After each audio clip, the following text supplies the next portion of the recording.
नमस्कार मित्रांनो, जय महाराष्ट्र। आताच्या ठळक बातम्या काही मिनिटांपूर्वीच्या या बातम्या आहेत मित्रांनो। पहिली मोठी बातमी, ऊस शेतीसाठी AI तंत्रज्ञानाचा वापर मोठ्या प्रमाणात होत आहे। धाराशिवमधील विठ्ठल साही सरकारी साखर कारखान्यातून शेतकऱ्यांसाठी AI तंत्रज्ञान मार्गदर्शन मेळाव्याचं आयोजन करण्यात आलं होतं। रात्री 11 पर्यंत हजारो शेतकऱ्यांनी या मेळाव्याला हजेरी लावली। महसूल मंत्री चंद्रशेखर बावनकुळे यांनी यावेळी नरेंद्र मोदींनी शेतीतील AI तंत्रज्ञानासाठी 13,000 कोटींची तरतूद केली अशी माहिती मिळाली आहे। त्यापुढची मोठी बातमी बघा, अंबाजोगाई शहरात चोरट्यांनी पुन्हा एकदा पोलीस बंदोबस्ताला आव्हान दिले आहे।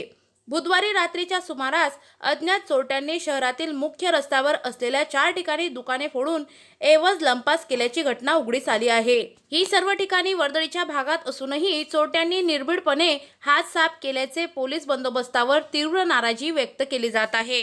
त्यापुढची मोठी बातमी, जोपर्यंत शुल्कवाद मिटत नाही तोपर्यंत भारताशी कोणताही व्यापार करणार नाही अशी घोषणा अमेरिकेचे अध्यक्ष डोनाल्ड ट्रम्प यांनी दिली आहे। याचा भारतावर आता कसा परिणाम होईल हे पुढे पाहावं लागेल। त्यापुढची मोठी बातमी, मोठ्या क्रेनच्या साहाय्याने हार घालत महसूल मंत्री चंद्रशेखर बावनकुळे यांचा पिंटू गँगने मित्र परिवाराच्या वतीने सत्कार झाला। ड्रग्ज प्रकरणावर आक्रमक भूमिका घेणारी भारतीय जनता पार्टीच्या मंत्र्यांचा ड्रग्ज माफियाचा सत्कार करत असल्याने नव्या वादाला तोंड फुटलं आहे। त्यापुढची मोठी बातमी बघा, टाटा इंडिका विस्टा कार क्रमांक MH02DJ 8784 या कारची तपासणी केली असता कारमध्ये विमल कंपनीच्या प्रतिबंधित गुटख्याच्या एकूण 6 बॅग मिळून आल्या। त्यांची अंदाजे किंमत 9,01,520 रुपये असल्याचे सांगण्यात येत आहे। मिळालेला गुटखा तसेच कार मिळून एकूण 24,15,20 रुपयांचा मुद्देमाल हस्तगत करण्यात आला आहे।